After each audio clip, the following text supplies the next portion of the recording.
રાજકોટ મહાનગરપાલિકાની ચૂંટણીના જંગમાં આક્ષેપ પ્રતિ આક્ષેપનો દોર ચાલી રહ્યો છે। વોર્ડ નંબર 15માં કોંગ્રેસના ઉમેદવાર વશરામ સાગઠિયાએ ભાજપના ઉમેદવાર નિલેશ હેરભા પર આરોપ કર્યા છે।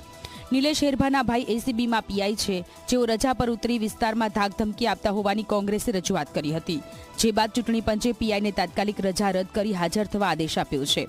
જે બાબતે સ્પષ્ટતા કરતા ભાજપ ઉમેદવારે કહ્યું કે મારા ભાઈ સામે કરવામાં આવેલા આક્ષેપો પાયા વિહોણા છે। કોંગ્રેસ વોર્ડે 15માં હાર ભાડી ચૂકી એટલે આવા આક્ષેપો કરે છે। એ ભાઈ મોરબી રાજકોટ હેડક્વાર્ટર છોડવાનું નથી, મોરબીમાં નોકરી કરવાની છે એવો હુકમ કર્યો છે। એટલે એ લોકોને ત્યાં હવે નોકરી માથે વ્યા ગયા છે। એનો લાભ એના ભાઈ એ લેતા હતા, બીજાને ધમકી આપતા। અરે બીજાને ક્યાં કરો છું, હું પોતે ઉમેદવાર છું। એને બા મારી સાથે કોઈ ચૂંટણી લડ્યા છે અને મારી સાથે 5 વર્ષ રહ્યા છે। અમારે ઘરના સંબંધો હોવા છતાં જો મને ધાક ધમકી આપતા હોય તો પછી બીજા લોકોને તો આપે જ ને।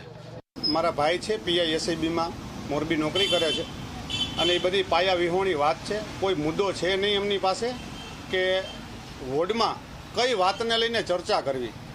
મારા ભાઈ છે, અમે મળતા હોઈએ છીએ, પણ એને કોઈ પ્રચાર કરવાની જરૂર નથી। અમે અમારો પ્રચાર કરીએ જ છીએ। છેલ્લા કેટલા વર્ષથી જનસેવા કાર્યાલય ચલાવીએ છીએ, લોકોના દિલમાં અમે છીએ, એટલે ભાઈને કાંઈ પ્રચાર કરવાની જરૂર નથી।